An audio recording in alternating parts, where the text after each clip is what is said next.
It is October 8th, 2024, and we are back on YouTube.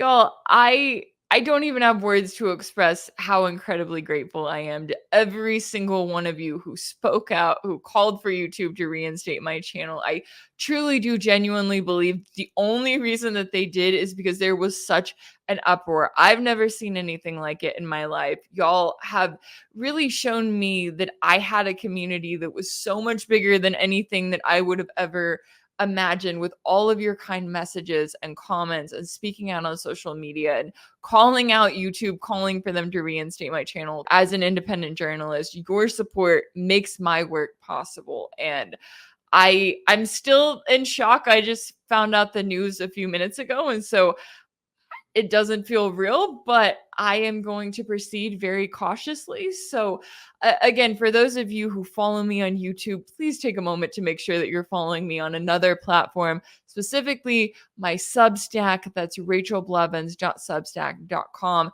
Check out that page, sign up there. I've also got my Patreon. That's patreon.com/rachelblevins. And on both platforms, if you sign up as a monthly paid subscriber, you get access to my exclusive weekly series, Sanctioned. So there is exclusive content there. There's also other exclusive polls and Q&As that you can participate in over on Patreon. So just know that I am still putting out my work. I will still be putting work on YouTube. I may be a little bit careful because I'm a little bit concerned right now, but that will not stop my work overall. All of those videos will still be on my Substack, on my Patreon. I'm also on Rumble. I'm on Rockfin, Minds, Odyssey, really any other alternative platform out there that has even a significant base to it. I am there trying to put my work out. So just know, and Telegram as well. I also have a channel on Telegram. So just know that I am there. I am putting my work out. Please make sure that you're subscribed to at least one alternative platform. Your support truly means the world, and I mean that from the bottom of my heart. Thank y'all so much. Now, in this video that we're about to get into, it was filmed earlier. This was an interview that I did with Professor Glenn Diesen, and he went through a similar experience that I didn't even know I was about to go through. He also had his YouTube channel removed. He received that generic email saying that he had repeated or severe violations of YouTube's hate speech policy. And then a couple days later, he received an updated email saying that his channel had been reinstated. So we got into that a little bit on how that could have happened, what his theories were as to why his channel was taken down and why it was brought back. As for my channel, I received a warning last week that 4 of my videos were being removed for, as they said, hate speech. Every single one of those was related to Ukraine, and 3 of those included interviews with individuals who have also been censored by YouTube in some way. So I will be trying to figure out how to proceed, what the best way to proceed is, but if I'm not able to post all of my Ukraine related content here on my YouTube channel, then I will absolutely let you know where you can find it, and we'll go from there. Again, that content will still be out there, just going to kind of proceed carefully and go from there. But in this interview that I did with Professor Diesen, it was filmed before I knew that I got my YouTube channel back. So just kind of keep that in mind. We got into the conversation of big tech censorship and what all of the concerns are moving forward. So let's take a listen to that conversation now. Joining me now to discuss is Glenn Diesen, a geopolitical analyst, professor at the University of South-Eastern Norway, and associate editor at the journal Russia and Global Affairs. Professor Diesen, thanks so much for taking the time to join me. No, it's great to be with you again, Rachel. Now, I'm glad I get to talk to you today. I was actually planning to talk to you about your YouTube channel being taken down. I know that it seems like ours were removed within hours of each other, but then I got the update that your channel has actually been reinstated. So I guess they went through and found that their egregious claim of hate speech wasn't to be found on your channel after all. Will you take me through your experience with the platform and really what the last few days have been like? Well, that's not completely correct that they went through it and discovered it afterwards. Because, well, actually, I was in Macedonia on a conference, and I just got an email just arguing that there was, well, it said our automated system has detected severe and repeated hate speech on your channel. And I guess people who watched my channel, they know I don't do any hate speech at all. It kind of goes against the whole idea of mitigating security competition. So no, but then you have an option on YouTube to file an appeal. But this is also not an actual interaction with other people. You get to outline your case. You just send in some text or why you feel it's wrong, and they don't address it. They just come another automated reply back with the standard mail, essentially saying, well, no, we have reviewed your appeal and rejected it, so you're banned now. So yeah, it's quite problematic because this is a very big important platform, a public square as it is. So, and they just shut it down. There was no warning. They didn't even explain what was wrong. Well, what was the evidence of the hate? Surely there should give at least a reference to one of my videos and what was hateful, but this was not given. So just immediately strike me off YouTube. And then while this was permanent, I already used my appeal. I'm not quite 100% sure what happened. I noticed yesterday a few things happened. I was interviewed by Jeffrey Sachs on his digital book club, where he interviewed me about my most recent book. And at the end of the show, he was, saying, "I'll see what can be done." I'm not sure if he actually did something. It could be that he's got some influence. Otherwise, I also saw that Glenn Greenwald, he posted, that this was this is ridiculous. Well, how could they, cancel me? And then it got about 600,000 views. So I'm not sure if that helped. Or even David Sachs, the tech guy, he weighed in and on Twitter and on Greenwald's comments, and also pointed out how disastrous this I guess tolerance now of propaganda has become. So I'm not quite sure what exactly changed it, but it was not the formal appeal, which is the usual path. So yeah, it's unclear to me. Again, they don't say anything. They just got another email. We have decided, we have reviewed it, even though I didn't have a second appeal, and we found there's no hate speech on your account, so we are reinstating it. Thank you for your patience and sorry for the inconvenience. So a very standard letter. So I never talked to a human being. It's all automated, which is makes the whole thing a little bit more creepy, especially for people like yourself who, this is your living, and they take it away and you can't even speak to a human being. It's it's a little taste of what's to come in the future, I guess. Right. And I'm with you. It is incredibly frustrating that it's not like you get to call into a support line and say, "Hey, my account was taken down." I'm fairly sure, right? When my channel was taken down, I was looking at it and I'm going, all right, I'm fairly positive that there's no hate speech. When your channel was taken down, I was like, okay, now they're just being ridiculous, right? I know that there is no hate speech on your channel. And to go through this process where I'm with you, I submitted an appeal, right? I wrote out a paragraph arguing that, hey, I believe that there's nothing on my channel that violates this policy. I'm an independent journalist. I've used this channel for 8 years. And then within minutes, you get a response saying that they have carefully reviewed your appeal. And I'm going, you didn't even have the time to read what I wrote, right? You just immediately responded, clearly from an automated system. But yeah, when they then come back around, it is weird to kind of not know who exactly, if someone said something, if YouTube looked at that and said, okay, we went a little bit too far. Not the first time that they have done that, but I'm glad that you have your channel back. I'm hoping that mine comes back, but at the same time, I also am kind of in the place of knowing that with their crackdown, it seems to be hitting anyone, whether it's remotely related to RT, whether it's speaking out about Ukraine, that sort of thing. Was there any, I guess I want to say, I know that they didn't point to any specific video. Is there anything you think that may have triggered them kind of looking at your channel now and realizing, oh, we're going to rope it into this ban? Or did it truly feel like it just kind of came out of nowhere? Well, if there is one, I would suspect it. I did an interview with Alexander Dugin, which is his. I think his books are banned in America as well. So he's not. I thought that could have been a problem, but again, they didn't point to anything specific. Again, he has some very aggressive statements about the war in Ukraine. But again, my talk with him, never the war Ukraine or war never actually came up.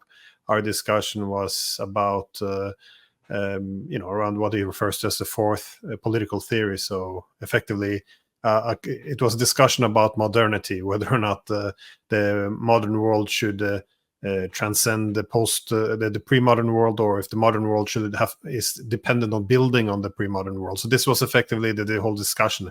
A lot about Max Weber, Alexis de Tocqueville, this kind of things. That at no point did we engage in any hate. So, but maybe the fact that his name popped up was enough to accuse me of severe and repeated hate speech. Right. But I don't know. This is just a suspicion. Like you said, they don't actually give you any information.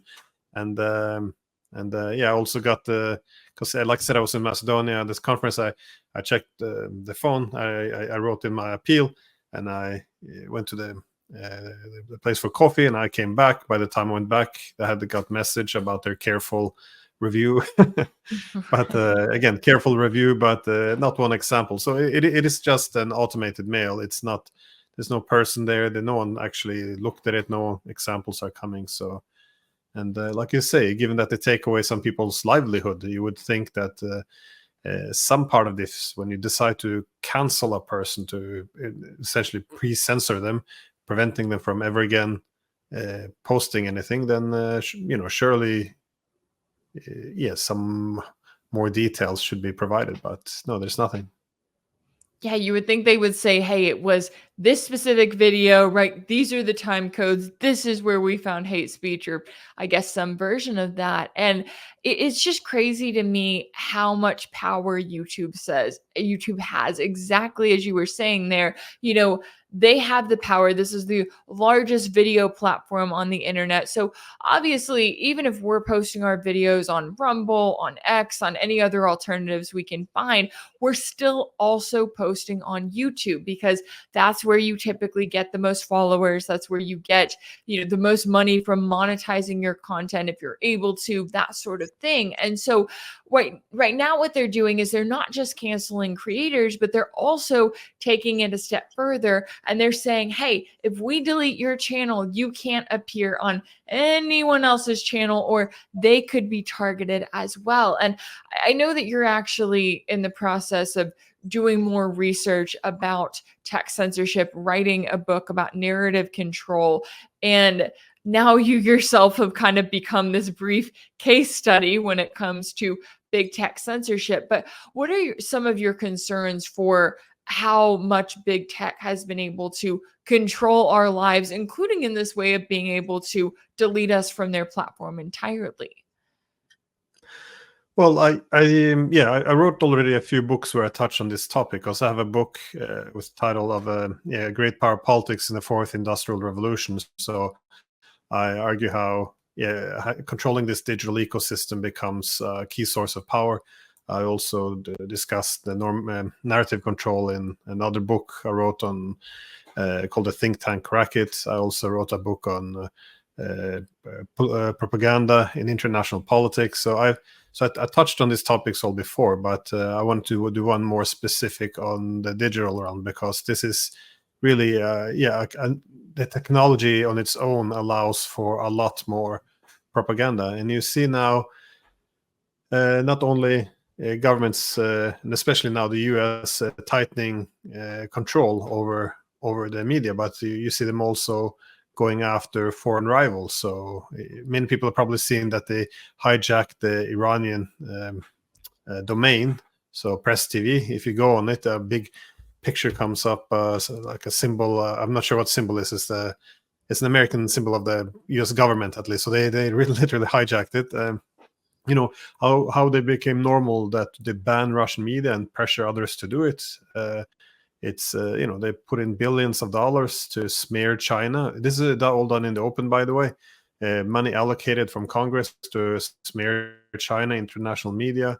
You see this banning of now Africa Stream. Blinken very publicly pushing censorship on Al Jazeera, forcing TikTok to sell or be banned. And overall, this is as they're asserting more and more dominance over these platforms. We also know that it's quite open now that they are the government are pushing censorship, because in America you all have the what is the First Amendment, so gives you the right to free speech, which is great, but it doesn't extend to companies. So the government can work through third parties, so censor through this. And again, this is not speculation. So you have all these reports now coming out which verifies this. So the recent article I referred to this report by the U.S. House of Representatives the Judiciary Committee, in which they very clearly go through how Biden's White House has been pressuring big tech to censor content which it doesn't like, which is politically motivated, by the way. Even Mark Zuckerberg came out and confirmed this. He even said that he regretted that Facebook bowed to all this pressure. And what he was asked to censor as well is also fascinating, because Zuckerberg himself said we censored COVID information which was correct. Even humor and satire had to be censored. And of course, the famous Hunter Biden laptop, which also was censored in the middle of an American election, by the way, which prevented anyone from sharing the story, which would have severely damaged the Biden campaign. So this is election interference. So you really see how intrusive, how much power these tech platforms are accruing, and how they're being used as political power by governments. So you can have the US using it against other states by censoring other countries' media, but it's also becoming a tool in infighting, which is why the Republicans versus Democrats will have competition who controls the platforms. As we know, Musk took over Twitter. Now the Democrats are angry. They're talking about having him arrested, and maybe nationalizing this X now, and so a lot of the political rivalry will be fought over control, over which oligarchs will control which platforms. So I think it's a problem which no one benefits from. So there should be more discussion how to resolve this, because I don't think there's one good side necessarily and one bad. I think it's the technology which is driving a lot of this competition. Yeah. Oh, absolutely. And it's so interesting to me too, because, when it comes to foreign funded media, I mean, who funds RT, right? Who funds Press TV and Al Jazeera. That's very clear. It's not as if it's kind of hidden behind closed doors and it's not a topic of conversation. And for US politicians to act like they want to wipe out any sort of foreign media funding whatsoever is one thing. But then the US goes over and, they also have foreign media funding of their own that is also used whenever the US decides that they want to carry out some kind of color revolution in another country. First thing they do is influence the media, right? Set up their own media networks there, make sure that there is media coverage that they want that is happening locally. And so when you have the US in this hypocritical place, and I think that also extends to the fact that, look, no one is forced to watch RT or Al Jazeera, right? It's not as if you're sat down in school and you're told you have to watch this network. No, people are actively going out of their way, deciding to watch it, and jumping over all the barriers. In the case of RT, they've been banned off of YouTube, now banned off of Facebook. So they're having to actively go to Rumble, go to RT's website in order to watch it.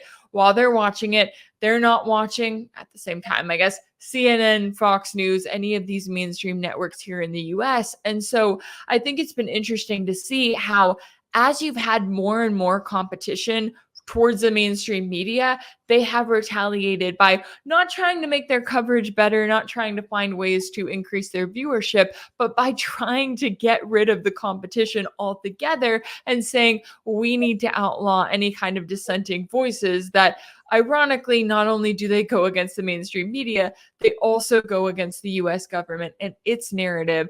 What are your concerns about the direction that we're headed as you see this decrease in competition because you're seeing censorship all around, but yet the mainstream media, they're not getting any better. They're still just as bad as they have ever been when it comes to parroting the government narrative and refusing to actually challenge the administration.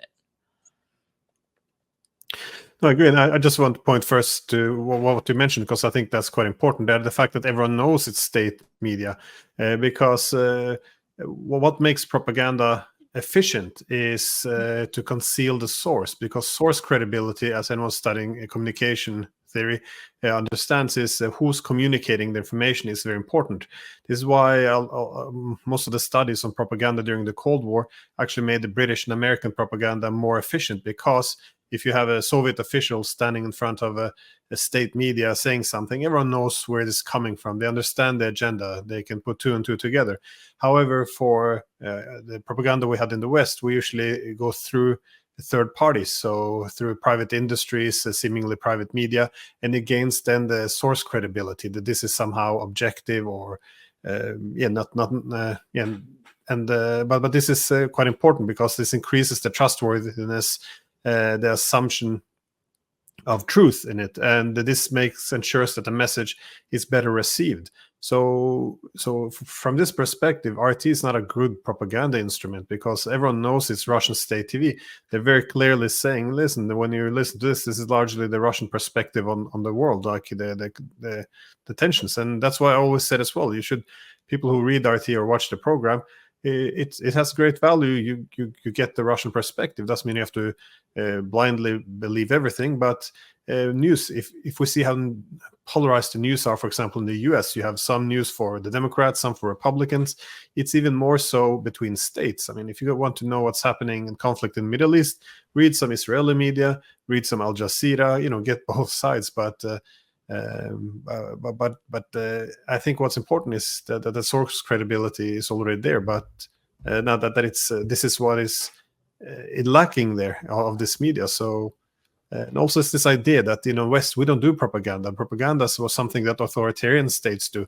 This is on its own good propaganda, because all the main scholars on propaganda from about a century ago, from Edward Bernays to Walter Lippmann, all of them, Lussmann, all of them essentially agreed that democracies become more reliant on propaganda, because if you transfer sovereignty to the people, then it's a greater need to control the herd or manage public perceptions. So so we effectively propagandize the term propaganda, because as all scholars on propaganda also recognize, propaganda it doesn't appeal to reason in order to convince an audience. So the best tool against propaganda is open debate. And that's why back in days when they wrote about this theories, they said, let's get Stalin to debate Churchill or whatever. Like, you get it out in the open. Don't deprive them of these other ways of manipulating information. But the worst thing they could do is to use the accusation of propaganda for spreading propaganda, and that's what we see now. They're saying, "Oh, it's propaganda. We have to censor all other views," and this is as propagandistic as it gets. But again, they manipulated so much now, so people think that this is how you fight propaganda. Mm-hmm. Wow, that's a really good point and an interesting kind of thing to think about when it comes to how does propaganda actually work. And I'm with you. When the New York Times puts out a story and they say, oh, we had our anonymous intelligence officials that told us this and that, they just expect you to think that, oh, they're using an anonymous source because they want to keep them safe. They don't want to hurt their safety or their credibility on their end, when in reality, it's like, well, they're using that source because this is how they want to spread that information, how the US government is doing it on purpose. Now, the last thing I wanted to ask you about was kind of how Ukraine fits into all of this, because that's one of the things that I've noticed in these recent weeks when you're seeing these channels that have been taken off of YouTube. One of the things that we all seem to have in common is our criticism of the war in Ukraine. And I would argue it's not necessarily being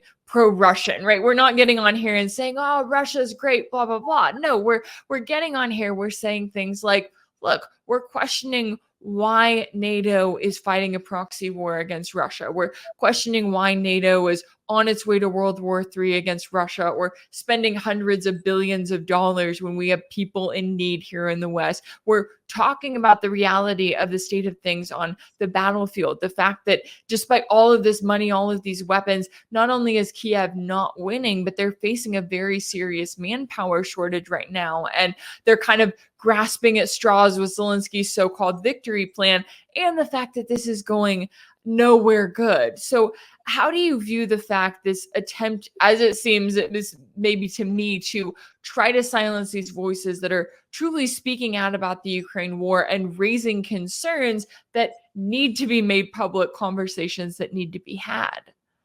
Well, I think the term you used there, pro-Russian, that this is an important way that is framed, because whenever we talk about international security, we really have to look at the security competition. So states compete for security, and from this perspective, if you want to promote peace, you always have to put yourself in the shoes of the opponent, understand their security concerns, because then you know how you can elevate your own security without diminishing that of the security of the other.